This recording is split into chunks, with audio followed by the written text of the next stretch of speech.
May the words of my mouth and the meditations of our hearts be acceptable to you, O Lord, our strength and our Redeemer.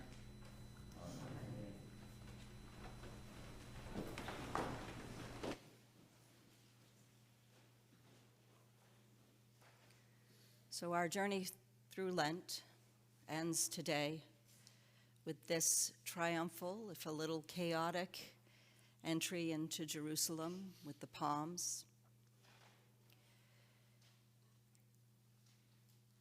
It's one that offers an alternative image of kingship, Jesus' entry into Jerusalem, one that is in solidarity with the people. Jesus is a king that rides into Jerusalem on a donkey, a colt, not a great horse, and he has behind him a retinue of very scrappy people. Probably their cloaks had some holes in them. People who are world-worn and already mourning what they sense lies ahead. A king that offers a new thing. And that new thing is a fundamental critique of the old, of the empire.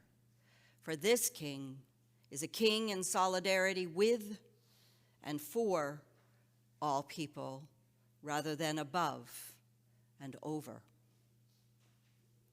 And from this place of alternative kingship, Jesus, God with us, Emmanuel, in the Passion, in his suffering and death, offers up his whole self to that cross and exposes and redeems the suffering of God's beloved children, shakes us out of the numbness and of the compliance to an exploitative ordering of things, and instead brings us into freedom, into solidarity, into love.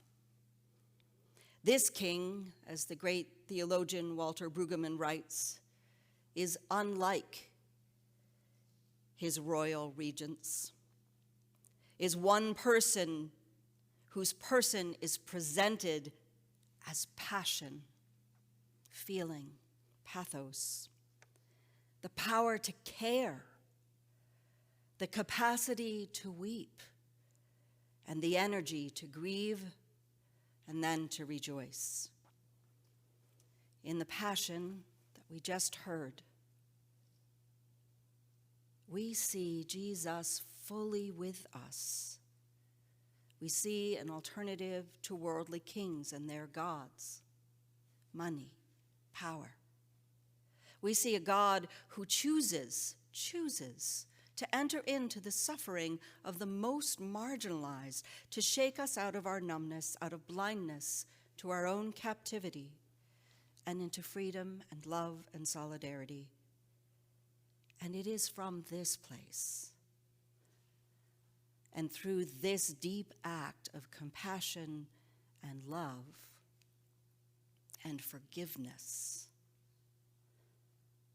that Jesus will rise again and bring with him a new way, a new vision, a new imagination of what we can be when we choose freedom, when we choose love, when we choose to feel for one another, when we choose Christ. We enter this Holy Week into a journey that takes us through that last meal and the tender washing of feet on Maundy Thursday, through the passion and love of God's offering of his own body on Good Friday, and through the vigil at the cross on Holy Saturday, and finally to the stunning resurrection on Easter Day. And together, it brings us to a journey through God's deep love, through God's passion, to a witness of a God with us and in us, and into freedom to be different, to be light and love in a dark world, to be a new thing. Amen.